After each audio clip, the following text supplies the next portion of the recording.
Hello, welcome back to my haunted library. It's Regina. Hope you're doing well. So, I got a couple comments from my last video that a few people said that they liked my format where I just kind of talked off the cuff for a little bit and maybe put some timestamps in for people who want to just skip forward to something. So, that sounds fine with me. I don't really ever script my videos, and I always try to edit out my when I go off too far into a tangent or just stare off into space, which happens sometimes. So yeah, I'm coming up on my, I think it's 4-year anniversary on YouTube. Usually they send me a notice. It's either at the end of May or the beginning of June. I don't really quite remember, but I should really plan on doing something special. So yeah, after all this time, I'm happy to still be here. And if you're here with me, that makes me very happy that you're just hanging out. So I will announce the giveaway winner for my 3 books, my Moondance series, print book signed by me. Toward the end of the video, I'll have a timestamp so you can, if you can't wait to find out if you won, just skip ahead. Perfectly fine. So I got those books out. I feel good about that. I also, just last night, finished the proof for my May release. I made a vow to release a book a month. So far, I may have been a day or two late last month, but I'm pretty much on track. So that's been keeping me very busy. So I haven't really been doing that many videos, like once a week is my goal. So if you're here, thanks for joining me. I have a haul video today. So what happened, well, first of all, I want to say I'm going to do my next video.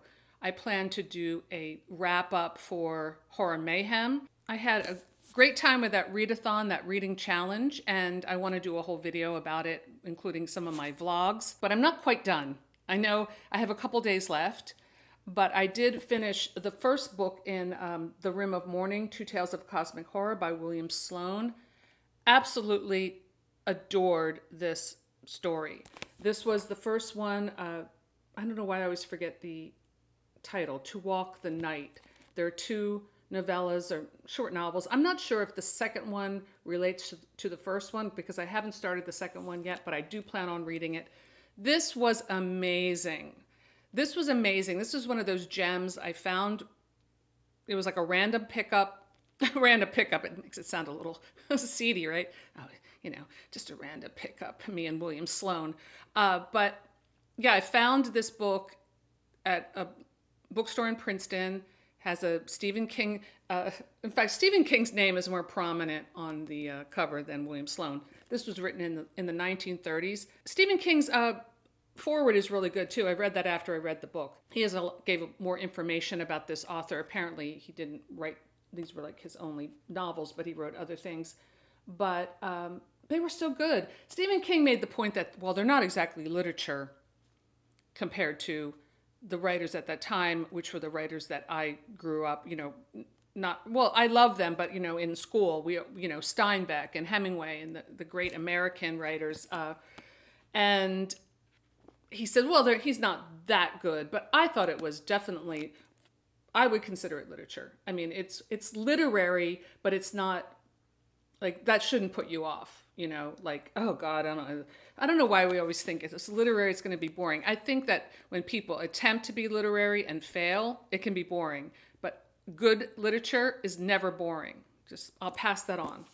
Okay, so I loved this. I'm so glad I found it, and also glad for having this challenge. It kind of pushes me out of my comfort zone, which is what it's all about. So thank you to the Bookish Bryants. They really put together an incredible reading challenge, and I hope I'll be included in the next one. I plan to.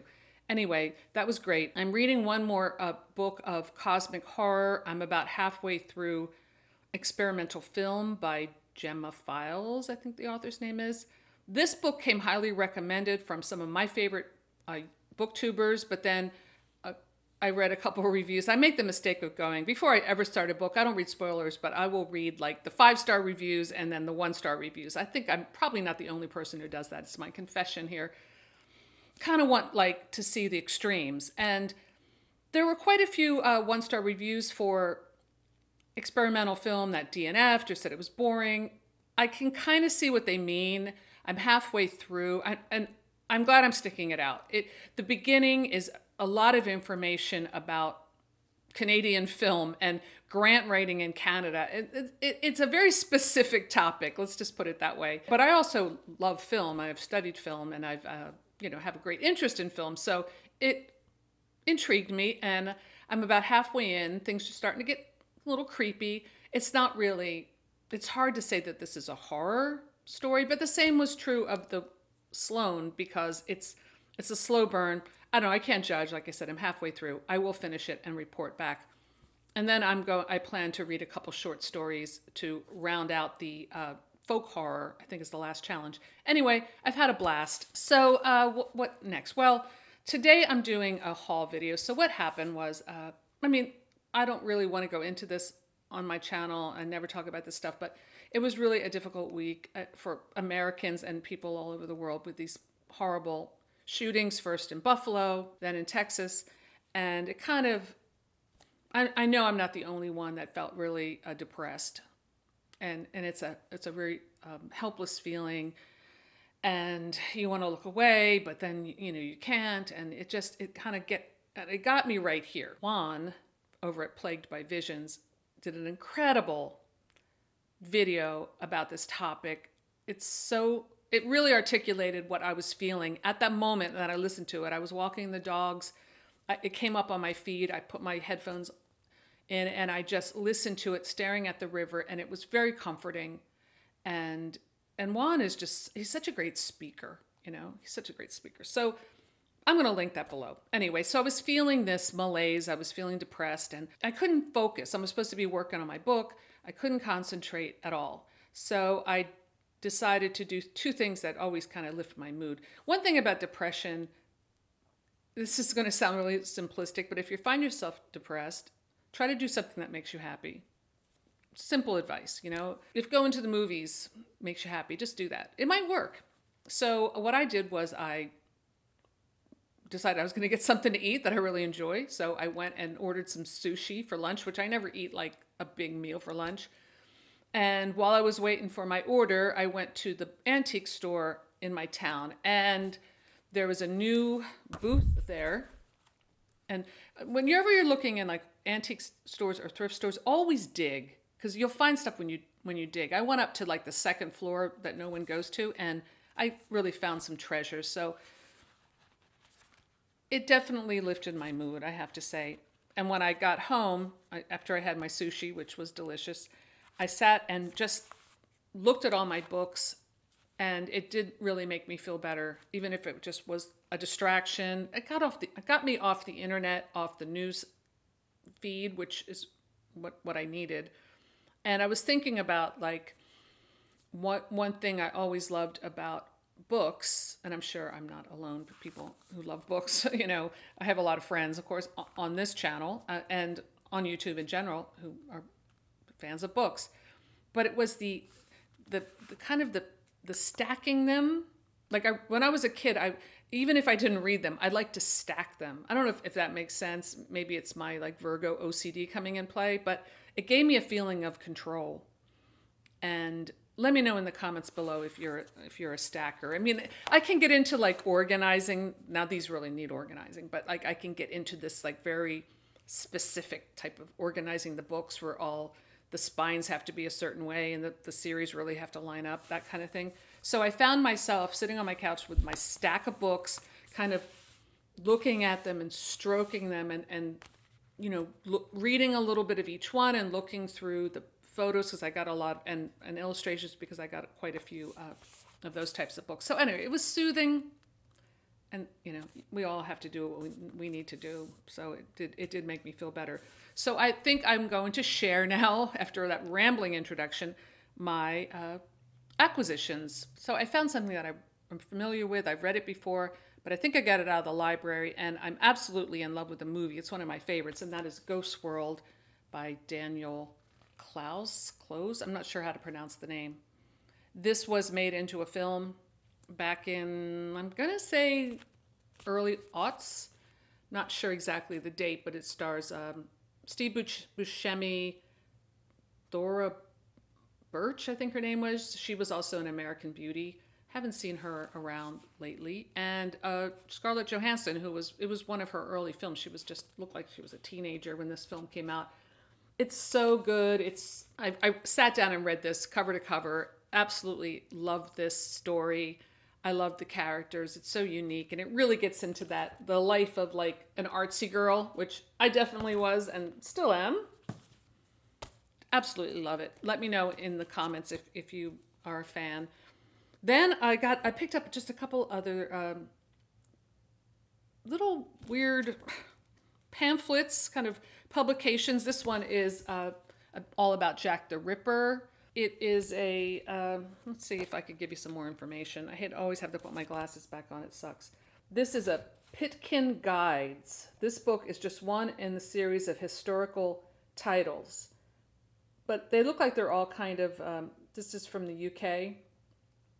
The History Press, I don't see a date, but they have like Haunted London, Dungeons and Tortures, Fire, Plague, Plot.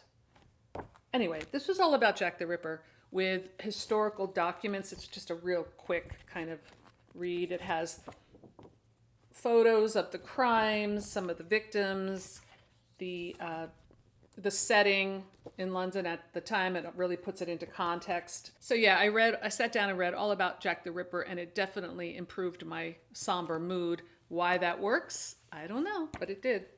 Here's another one that's really kind of cool. I got these all pretty much in the same place. Well, not all of them, but quite a few. This is Pete Von Scholey's Morbid Dark Horse Books, but it's one of those that have like the photographs mixed with the graphics.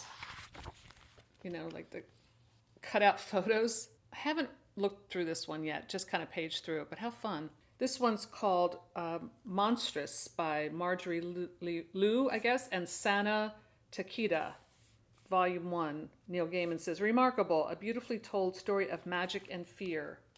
I just picked this up at this other bookstore I went to in Easton, Pennsylvania last weekend. I thought, you know what, I'm going to see what they have. And I love graphic novels, and the artwork looked really nice, and I like it when I can get a volume 1. Speaking of Neil Gaiman, I also picked up The Sandman by Neil Gaiman, volume 1, Preludes and Nocturnes.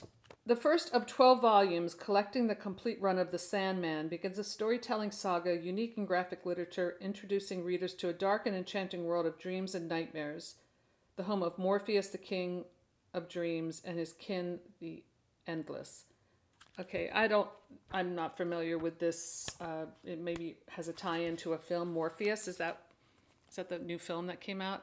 Anyway, I'm really behind on my comic stuff, but it looked interesting. All right, here's another one from the antique store, and this is called Gory Shriek Chronicles. This is like a whole series of graphic novels or books. I did look through this one. This is the kind of stuff I like. This reminds me of the old creepy and eerie and heavy metal magazines that I loved as a kid. I like the graphic novels, but this kind of thing with like, the haunted, scary Egyptian pharaoh or whatever's going on here. Oh, there's a whole Jack the Ripper thing in this one. I read that too. Call Me Jack. Fantico Enterprise. So the next one I found in this bookstore in Easton, Pennsylvania, where Joe, my husband, and I took a little day trip last weekend. And what did we do? We just kind of, I don't know, Easton is nice. We drove up the river. It's like straight up the Delaware River. And it's a nice drive. We do it maybe once or twice a year. Easton is like an old industrial city, small, but it's like a miniature Pittsburgh in a way, or like Allentown. It's kind of on that level, but it has like an artsy vibe to it. And there's a great bookstore there, like a used bookstore that we were aiming to go to, but for some reason it closes at 2 on a Saturday. I don't know. That doesn't make any sense to me. But we went to this other bookstore, which was mostly a kids' bookstore because they have a Crayola museum there, like Crayola crayon. But I found a couple things, those 2 graphic novels, and then this, Zombie Punk, issue number 1 by R.L. Migdal, is like a story of Kurt Cobain, like Kurt and Courtney. I just had to get this because it looks so great. It had such an underground comic kind of feel to it. And of course, I love Kurt Cobain. I was a big Nirvana fan. It also gets into like some it looks like John and Yoko saga in the back. I love this kind of stuff. And when I got to the counter, the man behind the counter said, "Oh, my wife did that." So very cool. I didn't read all of it yet. I looked through some of it. It looks really funny. I found this Christopher Pike. I guess this is a point horror book. It's called Weekend. Add that to my collection. I have a few, but not too many. I don't know. I thought this was a find. This is called Memories of Hammer, the Fanex Interviews. All about Hammer films. I am not an expert on Hammer films at all. I know Andrew over at Grumpy Andrew's Horror House has done some incredible videos about Hammer films. So Andrew, if you're watching, if you know this book, let me know. But I guess it's just interviews about the different movies. So I will probably go through this and maybe read and watch a little bit as I go, because every time I do watch a Hammer film, I really enjoy it. I didn't really grow up watching them. On rare occasions, they would have them on TV. Oh, I picked up another Nancy Drew that I didn't have. This is number 17, Mystery of the Brass-Bound Trunk. Always happy to add to my Nancy Drew collection. And this is the series this year. So like late 60s, early 70s. This might be a little later. This is what I like to collect because those were the ones that I read. This one I actually found in the little library in my neighborhood, and I was sad to see the dust jacket in such bad shape. But this is Linda Goodman's Love Signs, Volume 2. I picked this up for Batilda. We've got our Linda Goodman on the back. These astrology books were huge when I was a kid, and especially the love signs. I remember the star signs, but yeah, I always had to find out, who my best match was. So always fun. And what else? Oh, this is a real find too, and I can't wait to dig in. In Search of Dracula, A True History of Dracula and Vampire Legends. Someone made a comment when I posted this on Instagram that Anne Rice used this as a resource for her vampire books, which is very cool. This is by Raymond T. McNally and Radu Florescu. This is a pretty old book, so I was happy to find it. This is from the New York Graphic Society, Greenwich, Connecticut, 1972. Dedicated to the memory of Bram Stoker and the 75th anniversary of his masterpiece, Dracula. That's cool. So it has like photographs of the castles attributed to Dracula, some lore, I'm guessing. I just paged through a little bit. Here's some pictures of the Wolfman from Munich. All of these great, here's Elizabeth Bathory, all of these great stories that, like real lore that formed so much of the vampire legend. So we have the historical Dracula, 1462 to 1476. He's probably still alive in 1962. Then I picked up a children's book, which I remember as a kid, Snow White and Rose Red. Isn't that cute? It says here, this Start Right Elf book is educationally sound. So that's good to know. It's educationally sound. So it's safe to read about bears. Do anyone remember the Start Right Elf books? I know I'm dating myself here. Okay, I'm getting very nostalgic and I'm going in all different directions. So I wanted to save the best for last because I'm a fan of these books. I did have a hardback copy that somehow got lost. I was able to find it's been out of print for a long time, and they may have reissued it, I'm not really sure, but I have a paperback version, which is just not the same. So when I saw both of these together, they were like tied together in a ribbon, I leaped on it, and they were reasonably priced. All the stuff was reasonably priced. I think the whole haul was about, $40. I got the Hollywood Babylon 1 and 2. for some reason, at least the first one was in, it was in my school library, I believe. So either my librarian was very progressive or they just didn't really know what they were getting themselves into, because this is a scandalous book. And so is this one. Look at poor Elizabeth Taylor on the cover. The photographs in this book, they're all like stills from movies, and also candid photos and gossip photos, Hollywood gossip photos. Here's Jane Mansfield spilling out all over the place. And who's on the back? Is that that's Kenneth Anger. Kenneth Anger is a very interesting person, and he is still alive. Apparently he's in his 90s. Susan Sontag wrote a book as legendary as its subject. And Rex Reed, I don't know if any of you guys remember Rex Reed. I don't even know if he's still around, but he was the big, very snarky film critic when I was growing up. For movie buffs, the next best thing to a good movie, of which there are pitifully few these days, okay, so you see what I'm talking about, is the chance to sink their teeth into some juicy related reading. Atop the current heap is Kenneth Anger's Hollywood Babylon, a chronicle of many of the sordid tales and scandals that rocked Glittertown and the nation, from the Virginia Rapay murder to Judy Garland's death. Brimming with detail and decadence, Anger leaves few headstones unturned in unearthing the real stories behind the headlines that had photoplay readers breathless with shock and macabre enthrallment. Hollywood Babylon will have so many people spinning in their graves that the vibes might well touch off the menacing San Andreas fault to produce a fitting and inevitable postscript to the 20th century's Babylon, known as Hollywood. Whew, that was a mouthful. This book is a gossip gourmet's delight as the snarky innuendos vie with the stark facts in competing for the reader's rapt attention. Hollywood Babylon stands as more than merely revealing. It's a revelation. Wow, I couldn't have said it better myself, Mr. Rex Reed.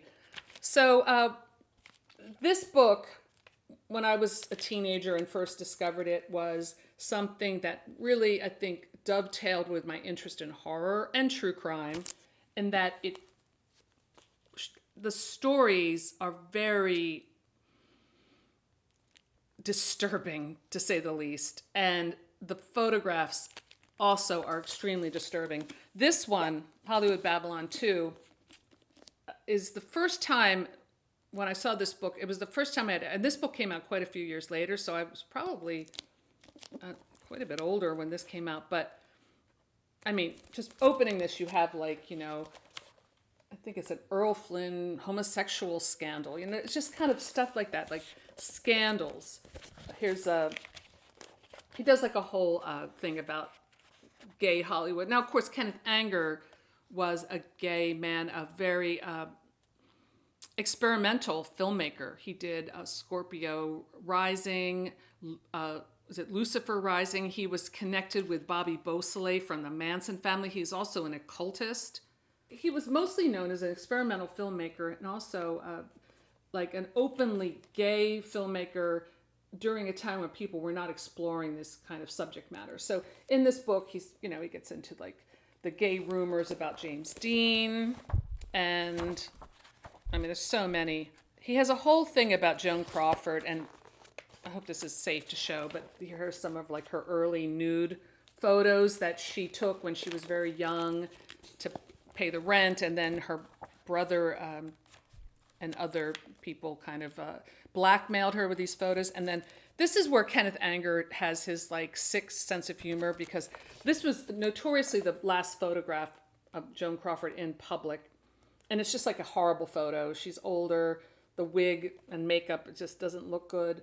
If you're a real fan, which I am, of Joan Crawford, you can go on YouTube and find the video. There's a video of this night in question when these photographs were taken, and they were done with like really harsh flash. She was giving a why I know all this, but if you're still around, thanks. But she was giving a surprise party to her friend Rosalind Russell at the Rainbow Room, and it was sometime in the 70s.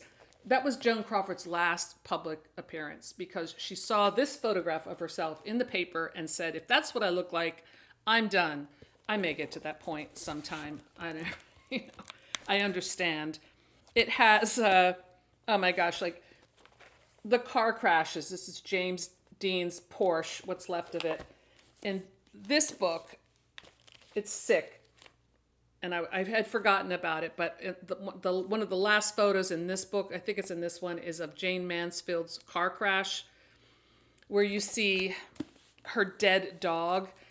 There's something about seeing a dead dog that is like worse for me than seeing a dead body. Don't ask me why, but I think I'm probably not the only one who feels that way. With blood dripping out of the car, you see chunks of blonde hair, which was either from her head. They said she was decapitated. Other people said that was just her wig in the windshield. But you see, it definitely looks like chunks of hair next to pieces of someone's like human brain and blood and bottles of booze all smashed. It's just the most horrendous thing. But nothing tops when I was a kid and opened this to the, I did it. I'm not going to show it, but I'm sure you're familiar with it if you're a horror fan. But I never forget opening it right to the centerfold of the Black Dahlia body. I had never seen anything like that in my life. And I was shocked and, of course, fascinated and read everything I could about it. So that's what you're dealing with these books. It gets into all the wonderful scandals and also some of the beauty of the Hollywood golden age.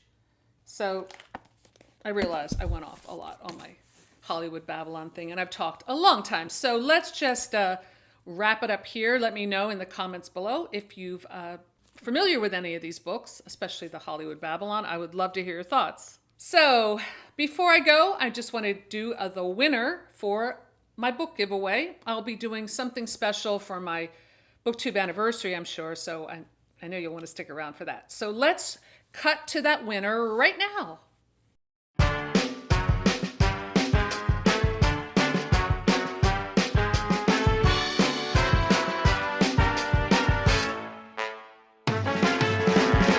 So congratulations to the winner.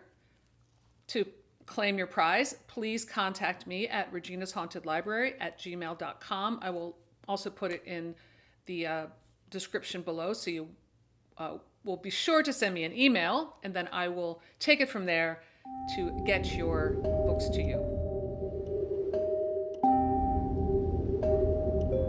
So I hope you enjoyed my chat and my book haul today.